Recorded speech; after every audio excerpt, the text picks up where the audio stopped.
is enough said. What's up, Heat Nation? Video number 2 of the day. Your boy Ernest here. Back with another Miami Heat Talk video. Guys, don't forget to like, share, subscribe because we are pushing to 6,000 subscribers. Let's go on another Miami Heat Talk adventure. I know you're seeing this sign over here. Back on Saturday, I had a wrestling show. My wife and my daughter were actually in attendance, and they made this sign for me. I love my baby girls. They're the best. Thank y'all so much.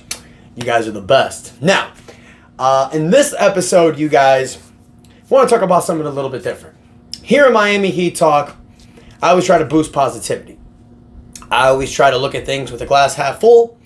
I always try to keep a positive mindset. I always think that things are going to be okay and that things are going to get better. If we've seen anything about the Miami Heat's regular season for the last 3 years, is that there's been not much positivity. It's been very mediocre, basic. You see certain great flashes at times, but then you are stuck with a lot of disappointment. This Miami Heat team, especially now after trading for Jimmy Butler, we are very mid. We're not good enough to contend for the NBA championship, yet we're not bad enough to be one of these lower level teams. Now, after suffering a 4-game losing streak, going down from the 6th seed to the 9th seed, the question needs to be asked. Is it time for the Miami Heat to just count their losses?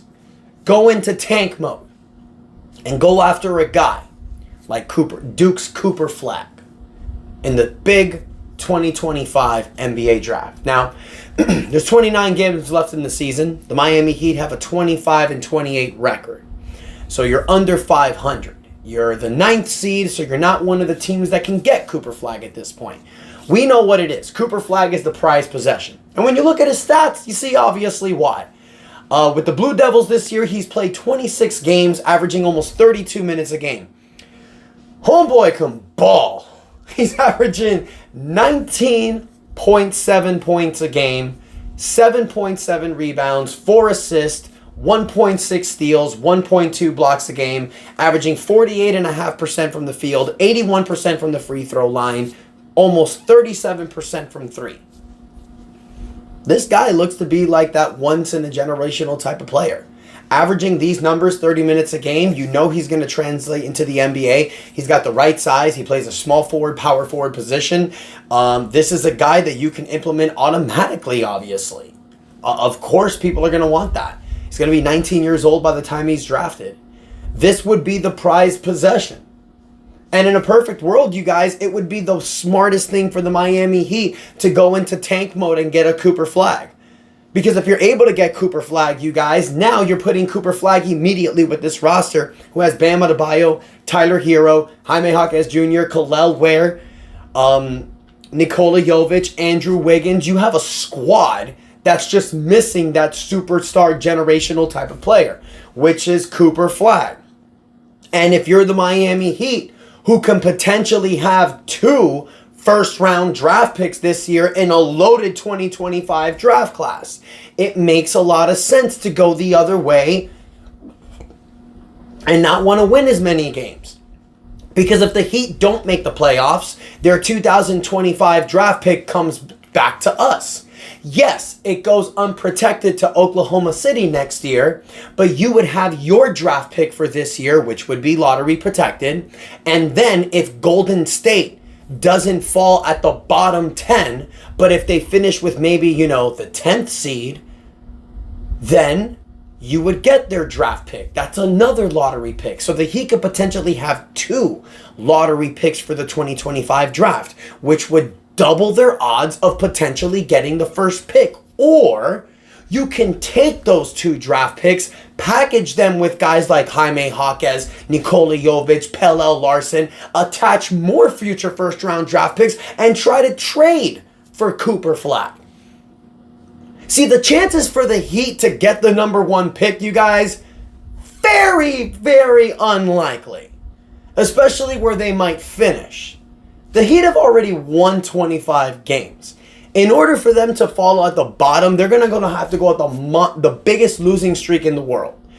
When you got a game this Friday against Toronto, then you got the Bucks, then you got a back-to-back against the Atlanta Hawks, then you got the Pacers, the Knicks, the Wizards, the Cavs, the Timberwolves, the Bulls. The Heat could lose a lot of these games.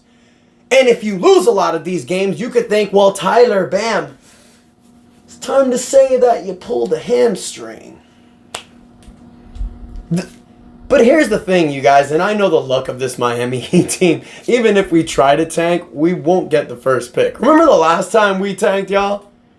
I mean, for the younger fans, y'all probably might not remember, but back in 2008, the Miami Heat won a title 2 years prior.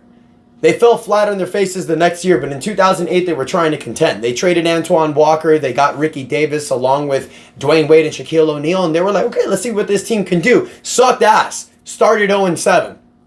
They traded Shaq. They shut down Wade and Haslam. They tanked. And what did they get in return? Michael Beasley. We all remember how that turned out. The Heat are going to tank, and if they try to tank, they probably won't get the number 1 pick. Now, but just like I mentioned, you can have 2 first-round picks. You can trade other future first-round picks. You can attach young assets. If this youth movement is really where you want to go, Cooper Flagg should be somebody you keep your eye on. Now look, you guys, this is just not a tanking mentality team. The Heat tried it once, it didn't work. Remember back in 2017, they started 11-30.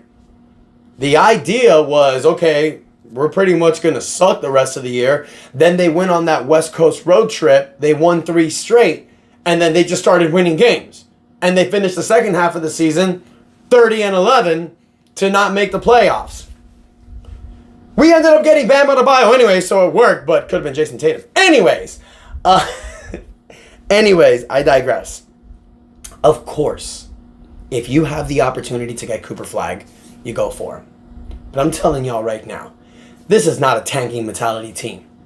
Eric Spoelstra, no matter how many of you hate him in the comments, no matter how many of you think he's not the right fit as a coach, Eric Spoelstra does not have a tanking mentality.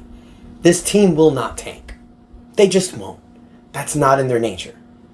A lot of us are seeing them as they can potentially tank, they can lose. But I know how the Miami Heat are looking at themselves right now. It's the same way what Tyler Hero said. They're only 3 games down from the 6th seed. They will not tank. They will fight. And they will go after that 6th seed. And if you guys want me to be honest, that's what I'd prefer also. Call me crazy. Call me delusional. I love going to the playoffs. I love seeing competitive basketball. I don't like to see my team tank. That's just not in my cards. But I know people do. I understand, and I can respect that. I look at both perspectives. I understand how good it would be to get a guy like Cooper Flagg on this team. But the chances of it happening, you guys, very slim. I will say this, though. You can try to contend. You can get Golden State's first-round draft pick. You can take other draft picks. You can try to go after the number 1 pick. But, y'all, it's Cooper Flagg. If you don't get that number 1 pick, you're not getting it. Let's be real. It's kind of like Victor Wembanyama. So, Heat Nation, I want to hear from you. Do you think the Heat should try to tank to go after Cooper Flagg? Do you guys think that he should fight to try to get that 6th seed? Let me know what you guys prefer and why in the comments. Don't forget to like, share, subscribe. We're pushing to 6,000 subscribers. Thank y'all so much for the continued support. Until next time, your boy Ernest out, and that is enough said.